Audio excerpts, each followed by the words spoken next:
ഇന്നത്തെ യാത്ര ഒരു റീല് കണ്ടിട്ടാണ്, ചിമ്മിണി വൈൽഡ് ലൈഫ് സെഞ്ചുറി. അങ്ങനെ ഞങ്ങൾ രാവിലെ തന്നെ ഇറങ്ങിയപ്പോൾ ഉണ്ട് നല്ല മഴക്കാർ.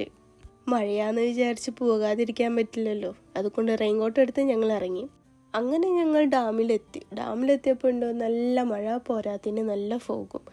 കുറച്ച് കഴിഞ്ഞപ്പോൾ മഴയും ഫോഗൊന്നും കുറഞ്ഞപ്പോൾ ഒരു വലിയ മല കണ്ടു. അപ്പോഴാണ് ഞങ്ങൾ ആലോചിച്ചത് ട്രക്കിംഗ് കൂടി ഉണ്ടോയെന്ന്. അങ്ങനെ ഞങ്ങൾ നേരെ ഓഫീസിൽ പോയിട്ട് ഡീറ്റെയിൽസൊക്കെ ചോദിച്ചപ്പോൾ ട്രക്കിംഗ് ഇവിടെ ഉണ്ട്, 2 പേർക്ക് 600 റുപ്പീസാണ്. ഞങ്ങൾ പോയത് 5 കിലോമീറ്റേഴ്സിൻ്റെ ട്രക്കിംഗ് ആണ്. 5, 8 and 10 കിലോമീറ്റേഴ്സിൻ്റെ ട്രക്കിംഗ് ഇവിടെ അവൈലബിൾ ആണ്.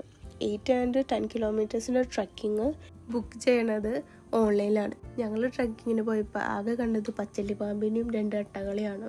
ഇതാണ് വന്യമൃഗങ്ങളായിട്ട് കണ്ടത്. അവിടെ എത്തിയൊരു 3 കിലോമീറ്റേഴ്സ് കഴിഞ്ഞപ്പോൾ തന്നെ ഒരു നല്ല ബ്യൂട്ടിഫുൾ ആയിട്ടൊരു വാട്ടർഫോൾസ് ഉണ്ടായിരുന്നു. അവിടെ പോയി കുളിക്കുകയൊക്കെ ചെയ്യാം. അവിടെ റെസ്റ്റ് ചെയ്യാനുള്ള സ്ഥലങ്ങളൊക്കെ ഉണ്ട്. ഞങ്ങൾ ഡ്രസ്സ് എടുക്കാത്തതുകൊണ്ട് ഞങ്ങൾ വെള്ളത്തിൽ അങ്ങോട്ട് കളിച്ചിട്ട് ഞങ്ങൾ ഇറങ്ങി. ഇതാണ് അടിയിൽ നിന്നുള്ള വ്യൂ. ഞങ്ങളവിടെ റെസ്റ്റ് എടുക്കാനൊന്നും നിന്നില്ല, എങ്ങനെയെങ്കിലും ഇത് തീർത്താൽ മതി എന്ന് വിചാരിച്ചിട്ടായിരുന്നു ഞങ്ങൾ എടുക്കണ്ടായിരുന്നത്. അങ്ങനെ അവിടെ നിന്ന് ഒരു 2 കിലോമീറ്റേഴ്സും കൂടി നടന്നിട്ട് ഡാം എത്തി ഫൈനലി. പിന്നെ പറയാതിരിക്കാൻ പറ്റില്ല, ഞങ്ങൾക്ക് കിട്ടിയ ഗൈഡ് അത്രയും ഫ്രണ്ട്ലി ആയിരുന്നു. അങ്ങനെ അവിടെ നിന്ന് ഞങ്ങൾ നേരെ വീട്ടിലേക്ക് പോയി. ഇന്നത്തേക്ക് ഇത്രയേ ഉള്ളൂ. അപ്പോൾ ശരി, ഓക്കെ, ബൈ.